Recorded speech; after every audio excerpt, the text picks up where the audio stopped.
The method I have employed is one to effectively communicate with them, right? And for giving them a space to communicate with you, right? I think oftentimes we have communicated from the top down, right? Which probably is from a belief that young people are to be told what to do, that young people need to be spoken to and not spoken with. And that is what takes away their hope. Because oftentimes you are communicating what they already know, and you're communicating much less than they know, right? We have to realize that, especially in the global village and the global world, right, that young people have far greater access to information than was ever before.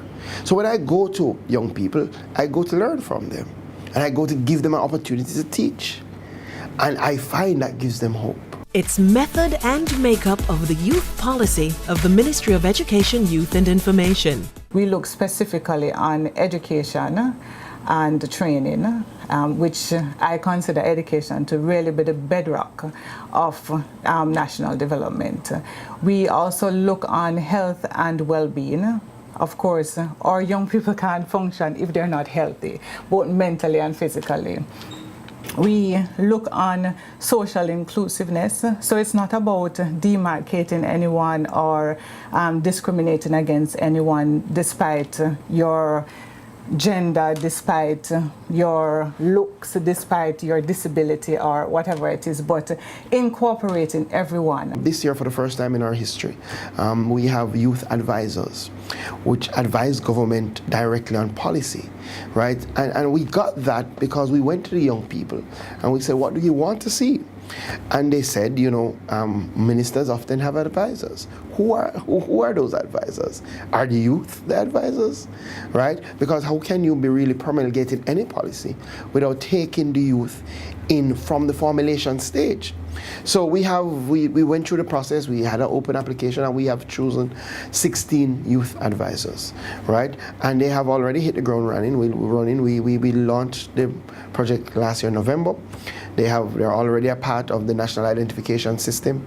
They already help formulate now the new youth policy, which will go through. They're now working on a paper in relation to financing tertiary education, right? How will we do that? What will that look like? What do the youth want that to look like? And, you know, they're putting forward solutions. The recurring theme, our youth being pivotal to the education product delivery, a delivery being bolstered by the work of the human resource and legal departments. Once the task force was done and gave us the charge, there was a lot of filling in of the gap in terms of the policy analysis and development. And it is from policy analysis and development that the legislation flows. So we've done a lot of work in terms of developing policies for standards for schools, for school improvement, for special measures. We've done a lot of work in terms of the policy for teachers, teacher education, the professionalization of teaching, the recognition of the teaching profession, in terms of the regulation of the tertiary sector. All of that had to be policy work first before it was legislative work. So we've done, I think, a large body of work, a good foundation on which we can rest. We went through quite a bit of change. For example, we look at the matter of a simple thing such as a job description. The job descriptions were rewritten to be output focus so that activities could be measured in a more meaningful way. So when we talk about the whole matter of transformation from within, it has to do with getting persons inside to operate at a higher level, to provide the kind of service that will redound to persons on the outside seeing that change. So we had to look at how we communicate with everyone.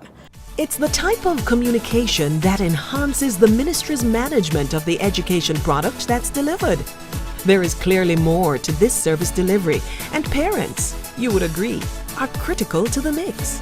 Here's news on the National Parenting Support Commission, NPSC, the body under the law that will coordinate all activities relating to parental support and development.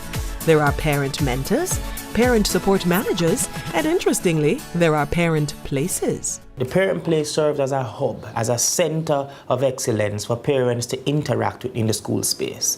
So as a parent comes into school, we recognize that they may just be focusing on the report cards, but we want them to recognize that there may be some behavioral deficiencies in the child that must be corrected, and the teachers would have highlighted. And so we bring them into that space, and we seek to sort of... That space is a classroom, is a what? It's a physical space within the school, located in schools across the country.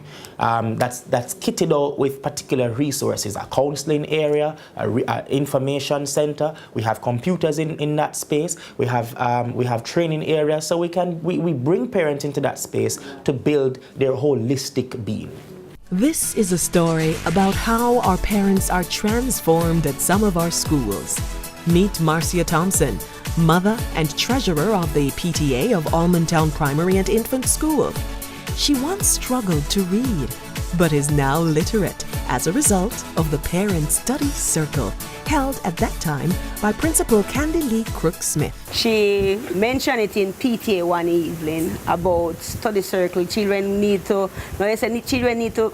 to help children do their homework. Then we threw her to her and said, Miss, some of us don't know how to read. Some don't, if we even don't to read, some do not know how to understand how to start the work. She said, okay, what we can do to accommodate her help. And she said she can make farmer classes in the evening.